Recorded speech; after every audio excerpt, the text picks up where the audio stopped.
bahkan boleh orang yang nggak sholat selama hidupnya atau dia malas sholat, nggak mengerjakan sholat, nggak perlu dimandikan ketika meninggal dunia, nggak perlu disolati, nggak perlu diurus jenazahnya.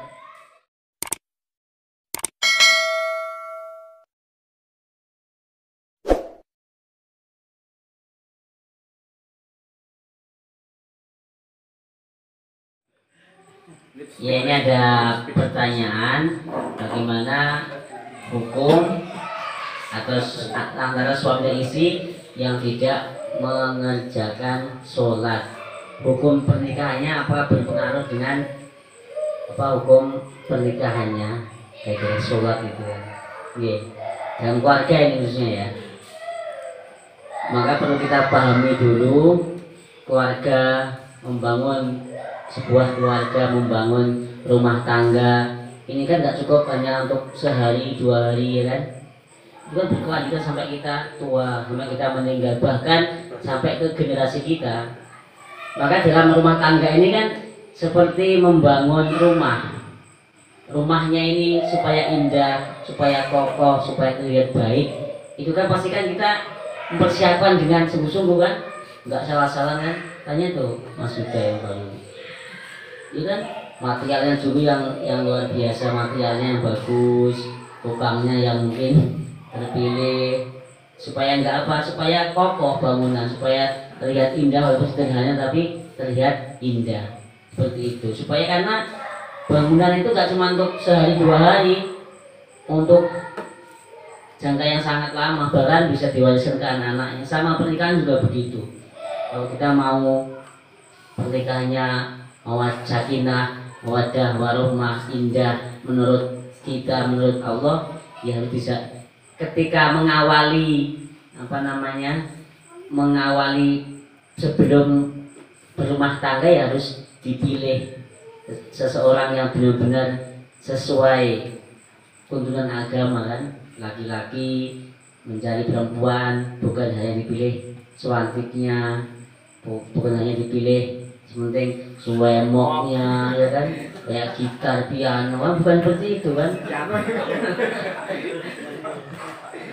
Kan banyak orang seperti itu ya, yang dipilih penting ayo masalah itu gampang nanti bisa saya imami dengan baik, bisa saya rubah dengan baik, yang penting hatinya baik, seperti itu. Begitu sudah jadi ternyata nyelatuk ya kan. Ya terus baru kita ngomong satu udah dijawab 10. Kita baru mencicil dia harus koyok luar biasa ya kan, karena dari awal sudah seperti itu. Akhirnya apa? Penyesalan. Maka pertama kalau kita dari awal sudah niatnya baik, sudah memilih dengan baik, akhlaknya baik, kemudian agamanya baik, maka ada 4 kan Nabi memberi solusi itu kan. Yang pertama, pilihlah agamanya yang baik. Kalau agamanya baik, insya Allah akan menurunkan generasi yang baik, rumah tangga semakin kokoh dan luar biasa. Namun wis kebablasan nih kan, wis kadung milih, wis kadung dadi, wis metu buntute loro. Masa aku dengan gimana? Ya udah. Ataupun udah begitu perjalanan, di tengah perjalanan dia baru merasakan indahnya iman, indahnya hijrah, ya kan? Kemudian cuma suaminya aja seandainya begitu udah rumah tangga, awalnya rumah tangga asal memilih kecantikan, begitu udah jadi, udah punya buntut 2, di tengah perjalanannya menemukan sebuah momen yang sangat indah, yaitu menemukan indahnya ibadah, iman, hijrah dia. Kemudian istrinya itu yang belum belum berhijrah, sudah berhijrah, bagaimana ini sikap kita? Kalau secara fikih itu ada yang mengatakan, ini bukan jumhur ya, bukan jumhur ulama, cuma ada yang mengatakan orang yang nggak mau sholat itu boleh pasangan bisa ditinggalkan. Boleh, bahkan boleh orang yang nggak sholat selama hidupnya atau dia malas sholat, nggak mengerjakan sholat, nggak perlu dimandikan, perlu sholatnya, nggak perlu diurus jenazahnya. Dalam kajian fikih seperti itu tapi bukan menurut seluruh ulama ya, sekali lagi ya, ini hanya beberapa yang mengatakan seperti itu. Itu menunjukkan bahwasanya pentingnya sholat. Sholat itu sesuatu yang nggak bisa ditinggalkan, beda dengan ibadah yang lainnya. Kalau puasa bisa, kita nggak mampu bisa diganti dengan fidyah. Kita musafir bisa nggak sholat, bisa nggak puasa. Haji bisa digantikan, digantikan. Umrah bisa, zakat juga bisa. Nggak mampu nggak perlu zakat, gitu. Tapi kalau sholat dalam keadaan apapun harus dikerjakan. Mau sakit aja tetap sholat nggak bisa. Makanya orang yang meninggalkan sholat itu disebut fasik. Fasik itu meninggalkan dosa besar. Fasik itu seperti nggak sholat, minum-minuman, khamr, zina, dosa yang besar itu namanya fasik. Dan ketika seorang suami atau istri menemukan pasangannya suka minum-minuman, suka berzina dan sebagainya, fasik, kalau sudah nggak langsung ceraikan, nggak begitu, nggak boleh. Kita harus melaksanakan upaya-upaya terlebih dahulu, upaya mungkin pendekatan dengan lembut, nasihat, dibawa kemana dan sebagainya.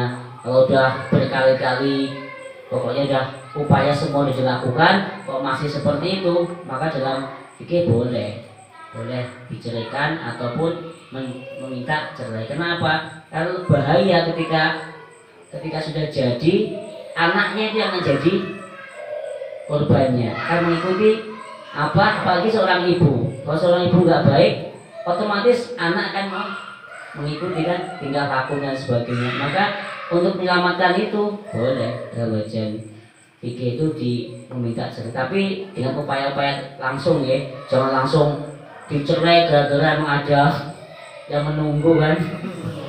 Langsung dikasih kesempatan nih menggunakan hadis itu, boleh minta cerai langsung boleh itu.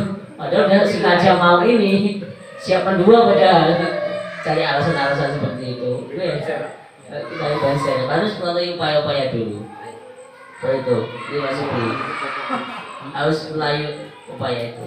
Makanya bagi perempuan ini luar biasa.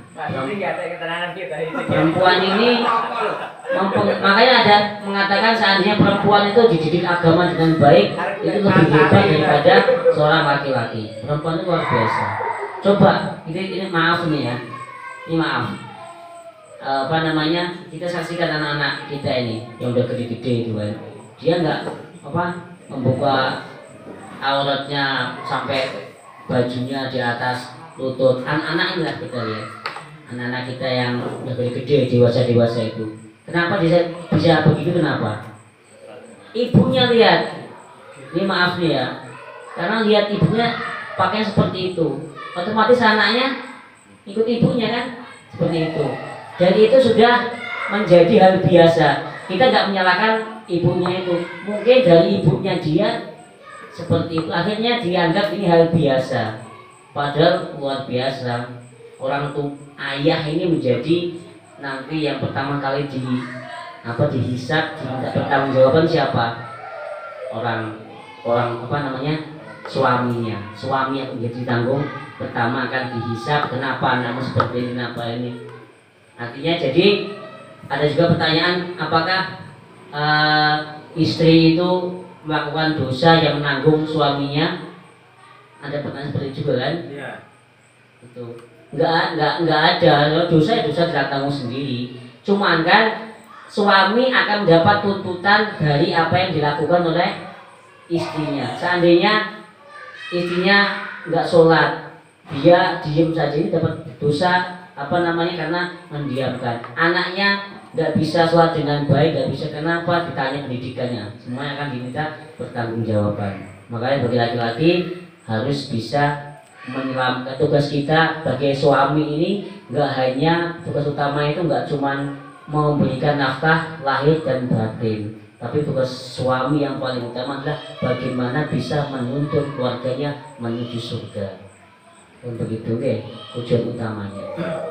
Maka bagi para ibu, bagi para istri yang benar-benar cinta suaminya, benar-benar sayang suaminya, jaga auratnya. Kita laksanakan kewajiban sholat dan sebagainya. Insya Allah kalau kita semua bisa menjalankan itu semuanya, tujuan kita meraih bahagia dunia akhirat bisa terlaksana. Keluar dari dunia sakinah, mawaddah warahmah, di akhirat juga mendapat ridho Allah Subhanahu wa taala. Amin ya rabbal alamin.